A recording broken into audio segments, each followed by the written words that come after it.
Dans l'assemblée des saints, assoiffé je me tiens, que ton onction descende sur moi. Conscient que mon destin est dans le creux de ta main, que ton onction descende sur moi. Je suis disposé, assoiffé, que ton onction descende sur moi. Je suis disposé, assoiffé, que ton onction descende sur moi.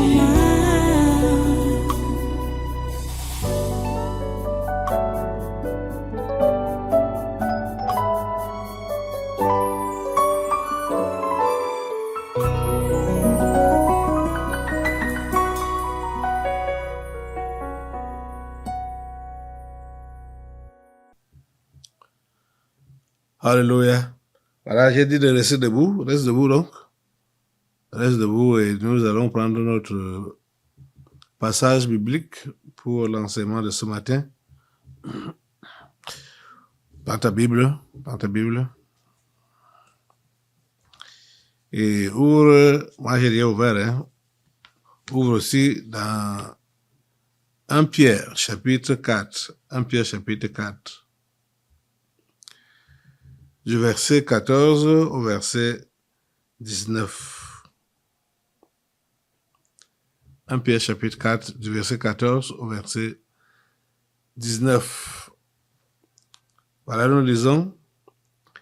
Si vous êtes outragés pour le nom de Christ, vous êtes heureux parce que l'Esprit de gloire, l'Esprit de Dieu repose sur vous. Que nul de vous, en effet, ne souffre comme meurtrier ou voleur ou malfaiteur ou comme se gérant dans les affaires d'autrui. Mais si quelqu'un souffre comme chrétien, qu'il n'en ait point honte et que plutôt il glorifie Dieu à cause de ce nom. Car c'est le moment où le jugement va commencer par la maison de Dieu. Or, si c'est par nous qu'il commence, quelle sera la fin de ceux qui n'obéissent pas à l'évangile de Dieu? Et si le juste se sauve avec peine, que deviendront l'impie et le pécheur? Ainsi que ceux qui souffrent selon la volonté de Dieu remettent leurs âmes au fidèle Créateur en faisant ce qui est bien. Prions le Seigneur. Dieu Tout-Puissant, nous te remercions pour ta parole de ce jour et nous te prions que tu donnes la grâce de bien la comprendre. Que ton Saint-Esprit nous aide à mieux la comprendre, à mieux la cerner et donne-nous la force de pouvoir la garder. Merci Père Saint, parce que tu le fais, comme nous prions, au nom de ton Fils Jésus-Christ de Nazareth. Amen. Amen. Voilà, prenez place dans cette présence. Une fois, soyez les bienvenus à ce congrès naturel de ce 9 novembre 2025. Voilà, nous enseignons sur la vie chrétienne normale. C'est toujours le même thème que nous sommes en train de développer. Et nous voyons que un chrétien doit normalement, tout vrai chrétien doit normalement être rempli du Saint-Esprit. Et on a vu l'exemple de Jésus-Christ qui a été rempli du Saint-Esprit. Et dans Actes, on nous fait comprendre que ce sont ceux-là qui obéissent au Seigneur, à Dieu Tout-Puissant, qui bénéficient qui bénéficient d'être remplis du Saint-Esprit. L'obéissance. permet donc d'être rempli du Saint-Esprit. Et ce n'est pas tout. En voyant l'exemple de Jésus, on a vu que bien qu'il fût fils, il a appris donc l'obéissance par les choses qu'il a souffertes. Il nous demande de suivre son exemple. Remarquez dans ce passage qu'on a lu, le verset 14 nous dit que si vous êtes outragés pour le nom de Christ, vous êtes heureux parce que l'esprit de gloire, l'esprit de Dieu repose sur vous. Ah, vous voyez? Outragé, c'est-à-dire insulté, moqué, maltraité. Pour le nom de Christ, vous êtes heureux parce que l'esprit de gloire, l'esprit de Dieu repose sur vous. Je suis souvent surpris de constater qu'il y a certains chrétiens qui n'aimeraient pas qu'on les humilie. Ils n'aimeraient pas qu'on les humilie. Ils veulent défendre leur nom, ils veulent défendre leur rang, ils veulent défendre des choses. Je vais me dire quoi? C'est regrettable. C'est malheureux. Ceux-là ne comprennent rien. Ils ne comprennent rien. Vous voyez que c'est le moi qui monte, qui s'interpose. Que tu es qui? Pourquoi on ne t'insulte pas? Que tu es qui? Pourquoi on ne se moque pas de toi? Ce sont juste des ignorants, hein? Les ignorants de Dieu et de sa parole. Tout chrétien véritable doit s'attendre à la souffrance, aux moqueries, au rejet. Le monde doit nous rejeter. Le monde doit se moquer de nous. Le monde doit nous repousser. Et vous voyez que ils le font parce que nous sommes différents d'eux. Nous avons l'esprit de gloire. Nous avons l'esprit de Dieu. L'esprit de gloire et l'esprit de Dieu reposent sur nous. Et nous sommes donc outragés par les mondains.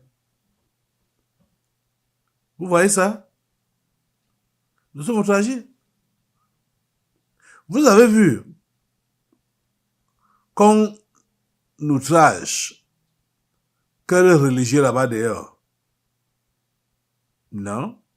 Surtout à cause du nom de Jésus, hein? Ils sont pas outragés. On ne se moque pas d'eux. Vous voyez, les faux pasteurs, les prêtres, machin, tout ça là, on les honore, on leur donne les premières places. Ils n'ont aucun problème avec le monde. Ils n'ont aucun problème avec le monde. Au contraire, ils sont les amis du monde et les amis des mondains. Mais toi, vrai chrétien, tu ne peux pas avoir, il va appeler peut-être privilège, je mets ça entre guillemets, tu ne peux pas avoir ce privilège-là avec les mondains. Jamais. Quand l'esprit de gloire, l'esprit de Dieu habite en toi, repose sur toi, tu ne peux pas être accepté parmi les païens, parmi les mondains. Ils vont te rejeter, ils vont t'insulter. Tu vois ça? Alors, quand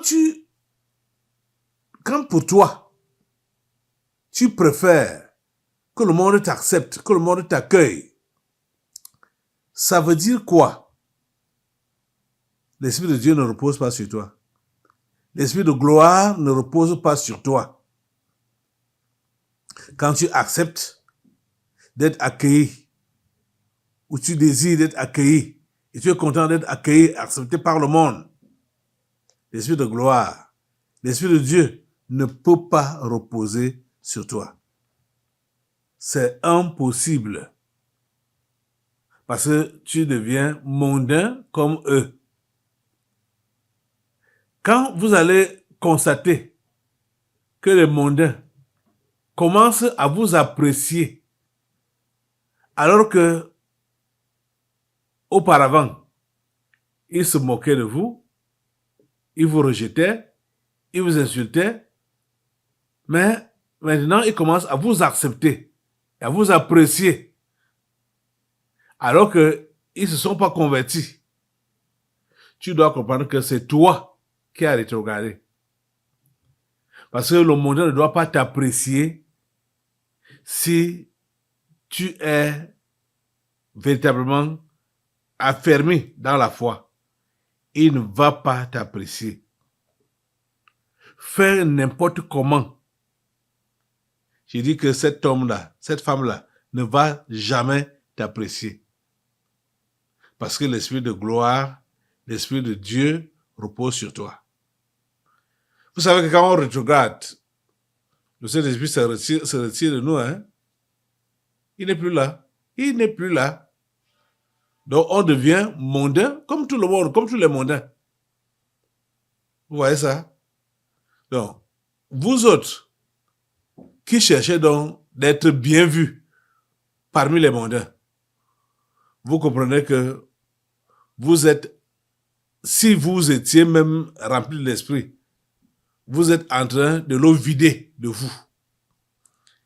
Et si vous n'étiez pas encore rempli de l'esprit, ça veut dire que vous êtes en train de lui barrer la porte. Une fois pour toutes, hein. Parce qu'il y a des gens comme ça, là, il vient parce qu'il est attiré par la parole de Dieu, mais pendant qu'il est là, il n'est même pas encore rempli de l'Esprit de Dieu. Il commence à vouloir être aussi accepté par le monde. Vous voyez que sa conversion s'arrête là. Ça s'arrête. Pourquoi? Parce que l'Esprit de gloire, l'Esprit de Dieu, ne peut pas entrer en lui. Pourquoi? Parce qu'il a mis un frein. Il a mis un frein à cela. Pourquoi? Parce que il apprécie le monde. Il veut collaborer avec le monde. Vous comprenez ça? Ce que la Bible nous demande, c'est de ne pas souffrir inutilement. Verset 15 dit que nul de vous, en effet, ne souffre comme un meurtrier. Tu souffres parce que tu as tué quelqu'un, comme Abu Gobelinga et Eko, dont on parlait au début de notre prière tout à l'heure. Que nul de vous, en effet, ne souffre comme meurtrier. Tu es meurtrier, tu souffres, ce n'est pas pour Christ. C'est même une honte, ou tu mérites même ça. Que nul de vous ne souffre comme meurtrier, ou voleur, ou malfaiteur, ou comme s'ingérant dans les affaires d'autrui. Là-bas, c'est la souffrance inutile. Donc, quand tu souffres parce que tu as commis un péché, c'est la souffrance inutile. Ne souffre pas pour des futilités. Ou quand tu souffres parce que tu veux défendre ton moi, c'est la souffrance inutile. Ce n'est pas le genre là que nous sommes appelés à accepter la souffrance inutile. Il faut refuser ça. Mais si quelqu'un souffre comme chrétien, qu'il n'en ait point honte, et que plutôt il glorifie Dieu à cause de ce nom. Quel nom? Le nom de chrétien. C'est ça qui doit te faire souffrir. Parce que tu es chrétien. Parce que tu es né de nouveau. Parce que tu es une nouvelle créature. Parce que tu es enfant de Dieu. Je te dis la pure vérité, que tu vas toujours souffrir entre les mains des païens. Puisque ce sont eux qui nous entourent le plus dans ce monde. Et ils ne peuvent jamais t'accepter. Et je te demande donc de ne jamais aussi faire de concessions avec eux. Jamais. Si tu fais la concession avec les païens, tu as mis fin à ta chrétienté. Tu as compris ça? Mais si quelqu'un souffre comme chrétien, qu'il n'en ait point honte, et que plutôt il glorifie Dieu à cause de ce nom. Car c'est le moment où le jugement va commencer par la maison de Dieu. Vous comprenez ça? Le jugement commence où? Par la maison de Dieu. Car c'est le moment où le jugement va commencer par la maison de Dieu. Or, si c'est par nous qu'il commence, quelle sera la fin de ceux qui n'obéissent pas à l'évangile de Dieu? Vous voyez? Les païens n'obéissent pas à l'évangile de Dieu. Et la Bible nous dit que le jugement va commencer par nous, par la maison de Dieu. Et c'est quel jugement?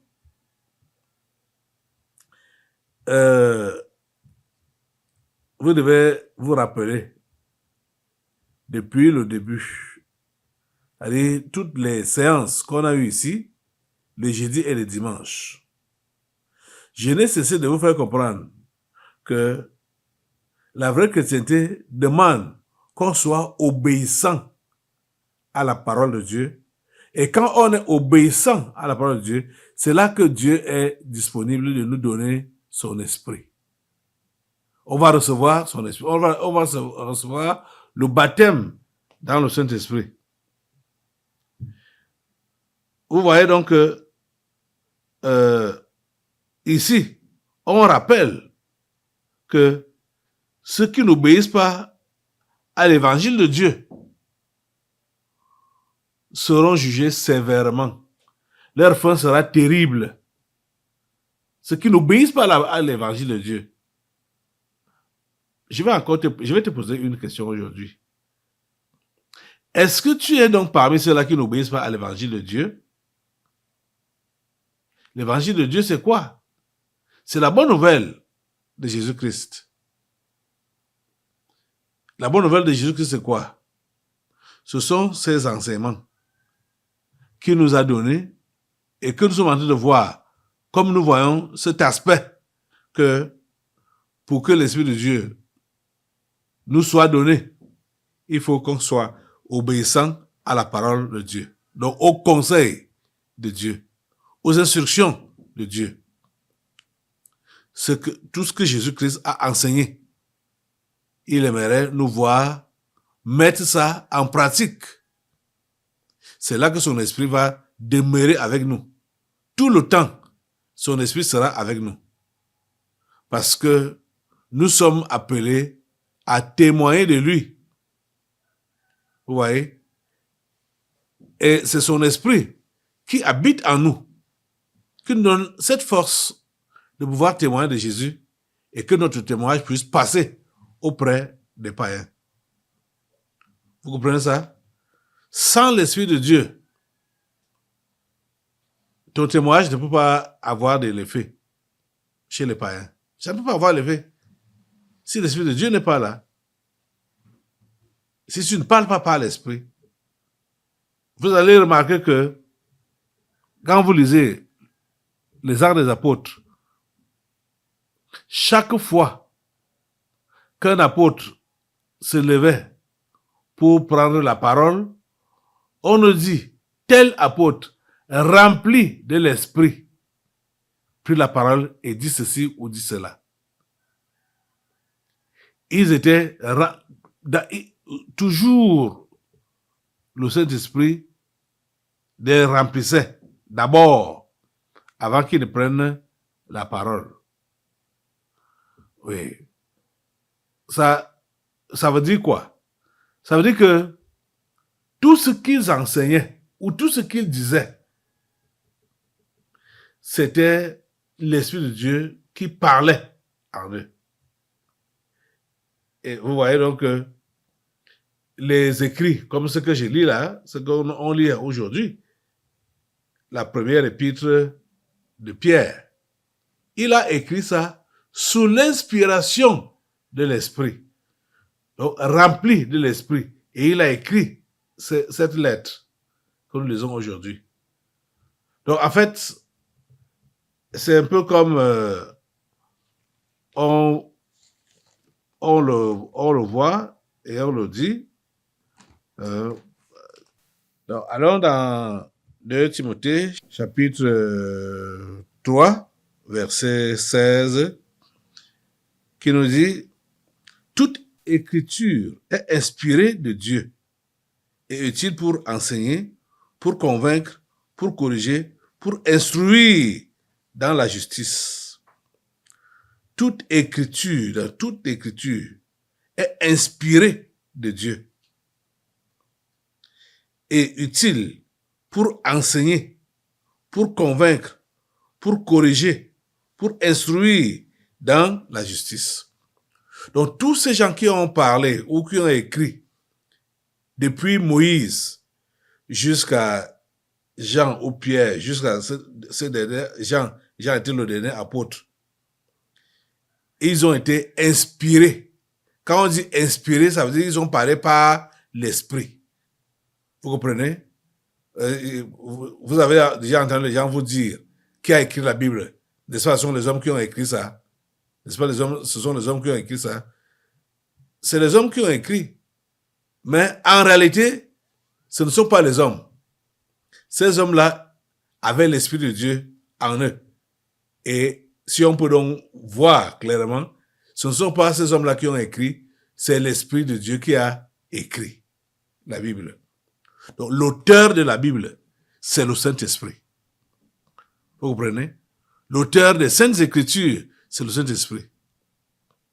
Toute écriture est inspirée de Dieu et utile pour enseigner, pour convaincre, pour corriger, pour inspirer dans la justice. Donc c'est ça que nous devons comprendre. Donc, vous voyez donc, quand on dit, si c'est par nous, parlant de jugement, si c'est par nous qu'il commence, quelle sera la fin de ceux qui n'obéissent pas à l'évangile de Dieu? Vous voyez? C'est pour dire que ceux qui n'obéissent pas à l'évangile de Dieu vont connaître une fin terrible. Je veux dire misérable. Je veux dire la souffrance, la vraie alors. Loin de Dieu, en enfer. Si c'est par nous qu'il commence, quelle sera la fin de ceux qui n'obéissent pas à l'évangile de Dieu? Ici, ne pense pas directement aux païens, que ce sont les païens qui n'obéissent pas à l'évangile de Dieu. Si toi, tu es là, tu dis que tu es chrétien, tu es ici, et tu n'obéis pas à l'évangile de Dieu, ta fin sera terrible. C'est ça qu'il faut comprendre. Donc, tu dois être interpellé par cette parole. C'est à toi que ça parle. Est-ce que tu obéis à l'évangile de Dieu? Est-ce que tu obéis aux instructions de Dieu? Est-ce que tu obéis à ce qui t'est enseigné? Est-ce que tu obéis à cela? Hein? Est-ce que tu obéis? C'est la question. Je sais qu'il y a beaucoup d'entre vous là qui sont rebelles. Quand moi j'enseigne, on dit, le père, ça c'est pour toi. Hein? Ça c'est pour toi. Tu as fait ton temps. Laisse-nous vivre. Laisse-nous aussi faire notre temps. Il y a des enfants ici là qui ne veulent pas se convertir, disant qu'ils sont encore enfants. Dès que vous raisonnez de cette façon-là, vous êtes un candidat pour l'enfer. Hein? Ça dit, vous savez, il y a distinguer votre droite de votre gauche. Et vous êtes ici au tabernacle de la liberté. Là où Dieu agit, là où Dieu travaille, là où son Esprit Saint est présent. Et vous vous amusez avec sa parole. J'ai pitié de vous, hein. En même temps, c'est pourquoi j'ai prie pour vous, que Dieu vous accorde la grâce de le connaître, de vous convertir et de le connaître et de demeurer en lui. Ça fait mal quand je vous pensais cela. Il y a des enfants ici, là. Il y a même des parents ici, là, qui ne veulent pas se convertir. Ça fait mal. Ça fait vraiment très mal. Écoutez ce qui est dit au verset 18 de 1 Pierre 4 qu'on a lu. Et si le juste se sauve avec peine, vous comprenez? Et si le juste se sauve avec peine, que deviendront l'impie et le pécheur?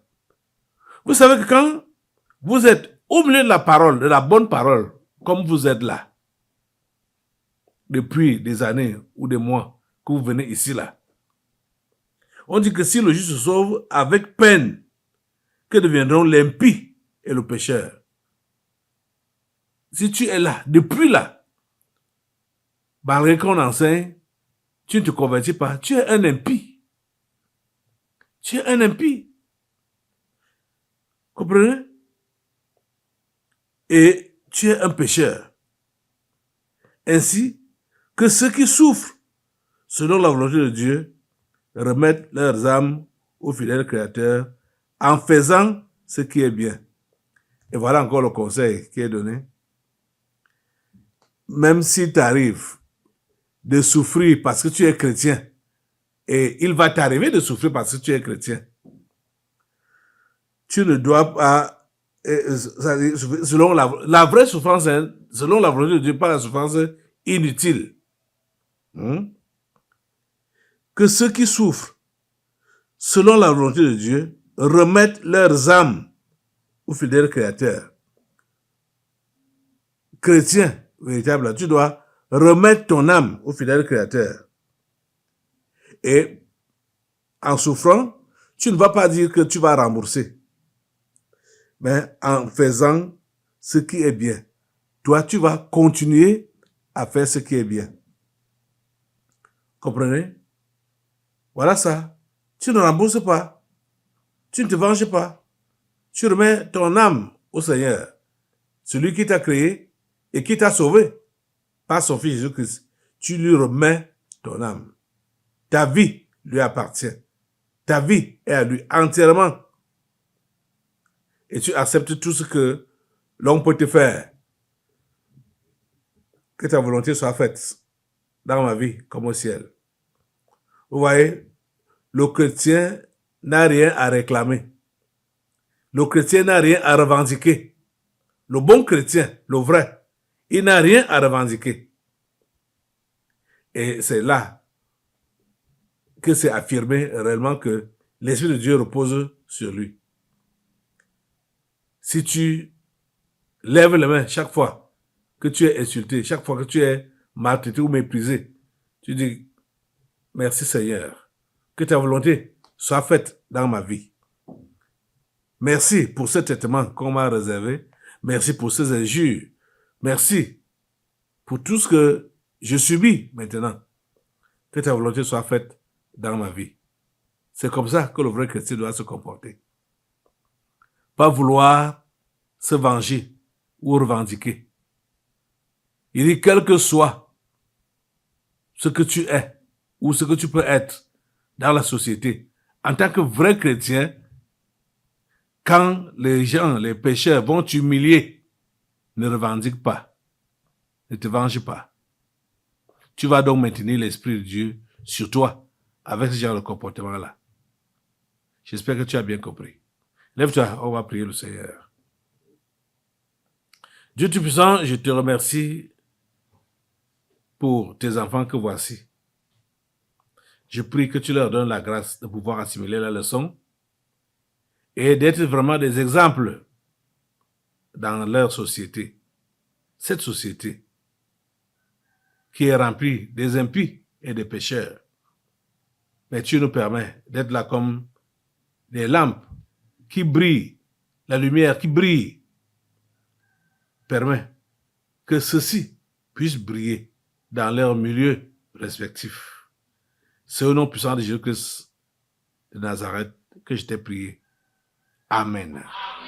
Assois-toi. Nous allons maintenant passer aux délivrances prophétiques. Dans l'assemblée des saints, assoiffé je me tiens, que ton onction descende sur moi. Conscient que mon destin est dans le creux de ta main, que ton onction descende sur moi. Je suis disposé, assoiffé, que ton onction descende sur moi. Je suis disposé, assoiffé, que ton onction descende sur moi.